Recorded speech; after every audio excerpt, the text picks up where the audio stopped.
দীর্ঘদিন ধরে ভাঙা সেতু চলাচলের অনুপযোগী ঘোষণা করা হলেও ঝুঁকি নিয়েই চলছে পারাপার।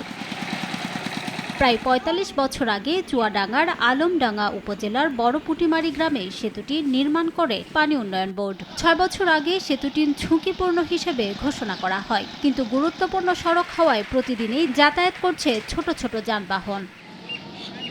সেতুটির এমন বেহাল অবস্থায় স্থানীয় সরকার প্রকৌশল বিভাগ নতুন সেতু নির্মাণের উদ্যোগ নেয়। ২০২৪ সালের ৫ মে কাজ শুরু হওয়ার কথা ছিল, কিন্তু ২ বছরেও কাজ শুরু হয়নি। চলতি বছরের ৫ মে কাজ শেষ হওয়ার কথা ছিল।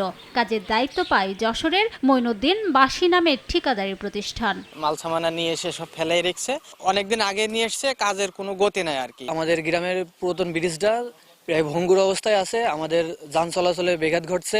এই ব্রিজটা রিপেয়ারিংও করছে না এবং প্লাস আমাদের অন্য ব্রিজ দিয়ে ঘুরে যাওয়া লাগছে। এই কাজ হওয়ার কথা ২ বছর আগে, তারপরও ওই ঠিকাদার কোম্পানি কামের কোনো গুরুত্ব নেয়নি, কোনো মেজারমেন্ট নেই নাই। আমরা চাই ঠিকাদারি প্রতিষ্ঠানদের যে ওয়াদা আছে কাজের যে একটা ওয়াদা আছে যে আমাদের এর ভিতরে কাজ সম্পন্ন করতে হবে, সেই অনুপাতে আমাদের কাজ সম্পন্ন চাই আমরা। সেতু না থাকায় বড় বড় যানবাহন ৬ থেকে ৭ কিলোমিটার ঘুরে চলছে পথ। তবে সেতুটি দ্রুত নির্মাণের আশ্বাস এলজিইডির। দ্রুত আমরা নির্মাণ কাজ শেষ করব এবং যোগাযোগের জন্য ব্রিজটা ওপেন করে দেবো, এতে জনগণের দুর্ভোগ লাঘব হবে। উইকেয়ার প্রকল্পের আওতায় বড়পুটিমারি গ্রামের প্রায় ৩ কোটি টাকা ব্যয়ে ৩০ মিটার দৈর্ঘ্যের পিসি গার্ডার সেতু নির্মাণের কথা রয়েছে। সময় সংবাদ, চুয়াডাঙ্গা।